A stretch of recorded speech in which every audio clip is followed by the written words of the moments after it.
नमस्कार, स्वागत आहे आपल्या ॲडव्होकेट नरेंद्र माधव या चॅनलवरती एक वेगळ्या विषयाच्या अनुषंगाने आज आपण बोलणार आहोत। कायदेशीर घडामोडींच्या अनुषंगाने जर विचार केला असता हाऊसिंग सोसायटी टॅक्सचं फार असं महत्त्व आपल्याला बघायला मिळतं। प्रत्येक शहरामध्ये त्याचबरोबर ज्या ज्या ठिकाणी हाऊसिंग सोसायटी निर्माण झालेल्या आहेत, ज्या ज्या ठिकाणी बिल्डर त्यांचं बांधकाम करत असतात त्या ठिकाणी हाऊसिंग सोसायटी क्रिएट करणं आणि त्या अनुषंगाने येणारे सगळ्या बारकावींची माहिती आपण या कायद्याच्या अनुषंगाने करणार आहोत। तर तत्पूर्वी what is mean by housing society act आणि हाऊसिंग सोसायटी ऍक्टच्या कडे वळण्याआधी सहकार कायदा म्हणजे काय आणि सहकार कायदा समजून घेणं आपलं अपेक्षित आहे। तत्पूर्वी चॅनल आपल्याला आवडत असेल तर नक्की लाईक आणि सबस्क्राईब करा, कारण या चॅनलच्या माध्यमातून आपल्याला संपूर्ण कायदेशीर घडामोडी आपल्यापर्यंत पोहोचवण्याचं काम आम्ही करणार आहोत। तर आज आपण सहकारी कायद्यामध्ये ज्या ज्या गोष्टी येतात त्याची माहिती घेऊयात। सर्वप्रथम सहकार कायद्यामध्ये सहकारी संस्था येतात, त्याचबरोबर सोसायटीची व्यवस्थापन कशा पद्धतीने होतं हे आपण बघणार आहोत। सोसायटीची व्यवस्थापनाचा कायदा त्या अनुषंगाने कोणकोणते बनलेले आहेत ते आपण बघणार आहोत। सोसायटीचे सभासद कोणते आहेत, त्या सभासदांचे प्रकार कशा पद्धतीचे असतात हे आपण बघणार आहोत। सदनिकाधारकांचे हक्क अधिकार हे आपण बघणार आहोत। समस्या सदनिकाधारकांच्या समस्या व तक्रारी त्याचा निपटारा कुठे आणि कशा पद्धतीने करावा हे सुद्धा सोसायटी ऍक्ट मध्ये करण्यात आलेलं आहे, त्याची माहिती त्या ठिकाणी दिलेली आहे। त्याचबरोबर एखादी सदनिका एखादी बिल्डिंग जी आहे ती पुनर्विकासकाकडे गेली असेल तर त्या बिल्डिंगचा पुनर्विकास करण्याची नियमावली काय आहे, त्याचे नियम काय आहेत हे याची सुद्धा माहिती या ठिकाणी असते। बरोबर बिल्डिंगचा ऑडिट प्लॅन असतो, ज्याला आपण लेखापरीक्षण असं म्हणतो, ते कधी आणि केव्हा पद्धतीने करावं, कशा पद्धतीने करावं याची सुद्धा माहिती त्या ठिकाणी देण्यात असते। त्याचबरोबर सोसायटीचा जो सेक्रेटरी आहे त्या सेक्रेटरीचा कारभार कशा पद्धतीने चालण्यात यावा ही संपूर्ण माहिती हाऊसिंग सोसायटी ऍक्टच्या अनुषंगाने आपण बघत असतो। आणि ही संपूर्ण महत्वाची माहिती सर्वसामान्य जनतेला अत्यंत आवश्यक आहे। तत्पूर्वी सहकार कायदा म्हणजे काय आणि सहकार कायद्याकडे वळणं आपल्याला आवश्यक आहे, कारण सहकार कायद्याच्या अंतर्गतच हाऊसिंग सोसायटी ऍक्ट येत असतो, म्हणून सहकार कायदा काय आहे हे थोडंसं आपण थोडक्यात त्याची ओळख करून घेऊया। सहकार कायदा विना सहकार नाही उद्धार अशी एक म्हण फार दिवसापासून प्रचलित आहे की सहकार केल्याशिवाय माणसाचा उद्धार होणार नाही असं ते तत्व त्या म्हणीच्या मागे आहे। आणि ह्याच उक्तीप्रमाणे महाराष्ट्रामध्ये सहकाराची निर्मिती झालेली आहे।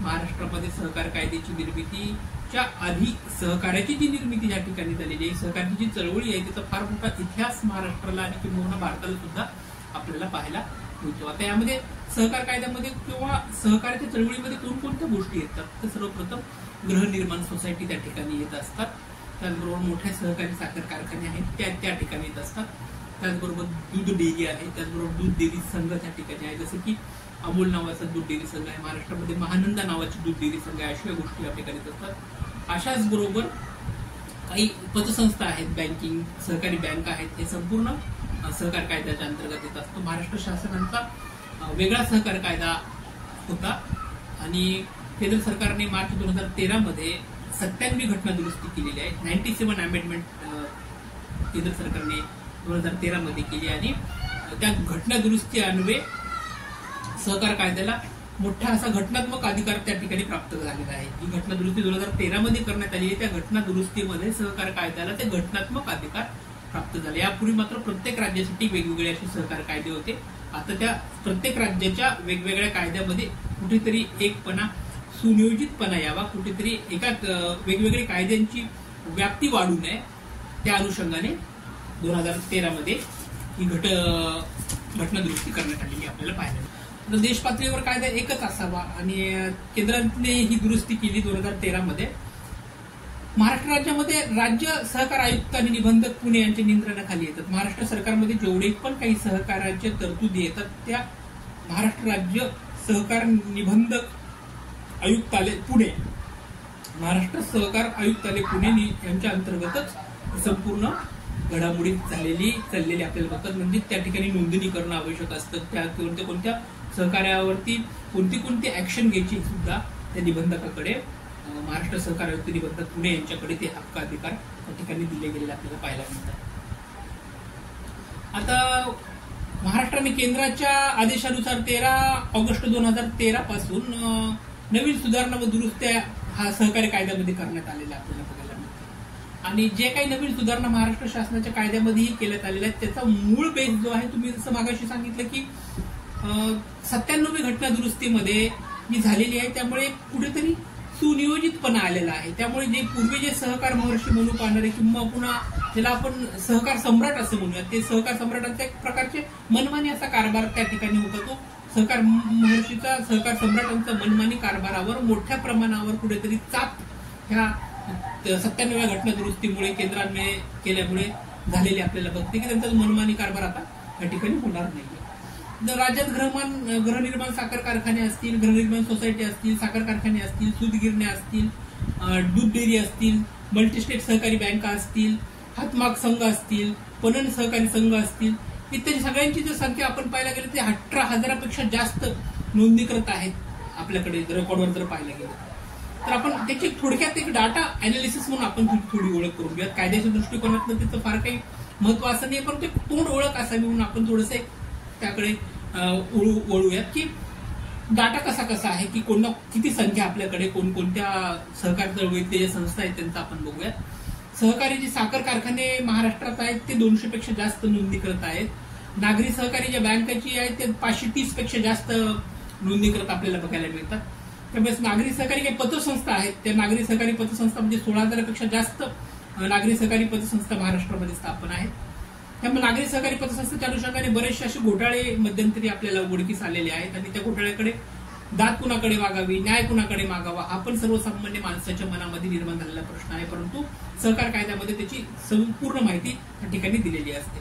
त्याचबरोबर इतर काही नोकरदारी संस्था आहेत, त्या इतर नोकरदारी संस्था ज्या आहेत त्या 7,000पेक्षा जास्त त्यांची संख्या आपल्याला बघतात की जे काही प्रायव्हेट किंवा सरकारी नोकरदार लोक आहेत त्यांच्या स्वतःच्या काही नोकरदारांच्या संस्था पतसंस्था त्या ठिकाणी त्यांनी तयार केलेल्या आहेत. त्याची संख्या जर पाहिली तर त्याची संख्येची नोंद आपल्याला 7,000पेक्षा जास्त जायला मिळते.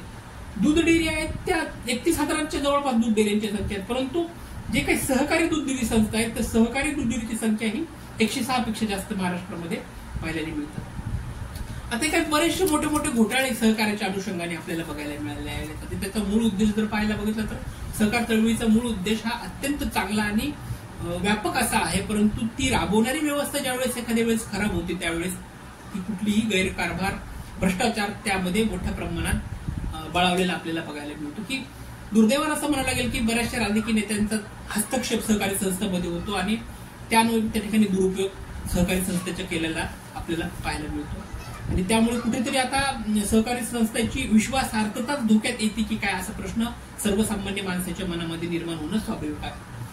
सक्तवसुली संचालनालय जे आपण त्याला ईडी असं म्हणतो, ते सक्तवसुली संचालनाने बऱ्याचशा राजकीय नेत्यांची ईडीद्वारे चौकशी जी घोटाळे झालेले मग काही दिवसापासून त्या अनुषंगाने ईडीने ती चौकशी बऱ्याच राजकीय नेत्यांची केलेली आपल्याला बघायला मिळते.